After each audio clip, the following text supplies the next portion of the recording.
Hello and welcome to the newest edition of the Broker 315.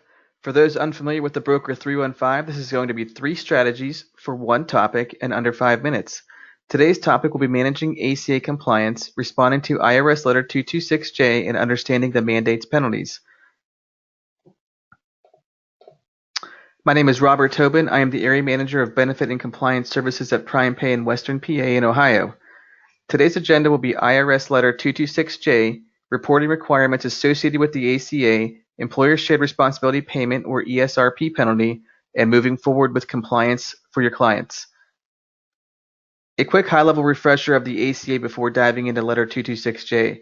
Under the ACA, employer groups with 50 or more full-time equivalents are required to file an annual return for individuals they cover and provide a statement to responsible individuals. These employer groups are responsible for reporting whether they offered a health insurance, and if so, what insurance they offered their employees. Another less common but equally important employer group that is required to file an annual return under the ACA is a small employer with less than 50 full-time equivalents but has a self-funded or partially self-funded health plan. These employer groups will be responsible for submitting Forms 1094, 1095B to the IRS. Unlike the ALEs, these small employers will be exempt from the necessary steps of mailing the 1095C to each employee to file with their tax returns. So what is IRS Letter 226J and why is it important? The ACA contains requirements called the Employer Mandate or Employer Shared Responsibility.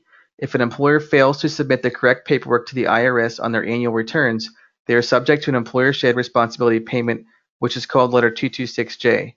This letter is the initial letter issued to ALEs to notify them that they may be liable for an Employer Shared Responsibility payment. In each letter will include a brief explanation of Section 4980H, which is the section on Employer Shared Responsibility under the IRS, an Employer Shared Responsibility Payment Summary Table itemizing the payment due, along with an explanation of the table, a description of the actions the ALE should take if it agrees or disagrees with the payment, and a description of the actions the IRS will take if the ALE does not respond in a timely manner. The response is generally due within 30 days of the letter being issued. As I said before, all employers subject to the ACA are required to submit the proper reporting requirements to the IRS. Generally, these are Forms 1094 and 1085.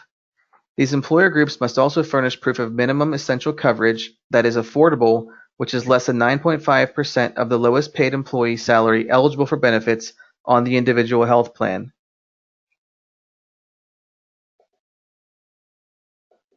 We've reviewed what the penalty letter is and what it contains. Now let's briefly discuss responding to Letter 226J. Along with proper legal counsel, employer groups have the ability to backfile Forms 1094 to 2015, which can substantially reduce the penalty proposed to them in Letter 226J. Along with backfiling if necessary, employer groups should also be cognizant of what they can do to minimize the penalties, such as commonly controlled groups and their ability to exclude the first 80 full-time employees from the ESRP penalty. ALEs are able to request an extension as well.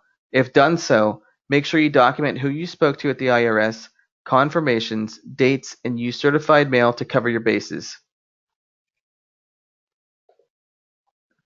One last topic I would like to review is moving forward with your employer groups regarding general compliance. If an employer group received Letter 226J or believes they may be subject to a 226J ESRP penalty, general compliance is an important step in being proactive to mitigate risk in compliance.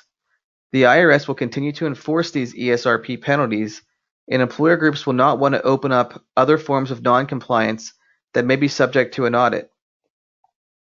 Some of the other basic non-compliance items that need to be addressed could be ERISA SPD wrap documents, non-discrimination tests, and Section 125, also called POP or cafeteria plan documents.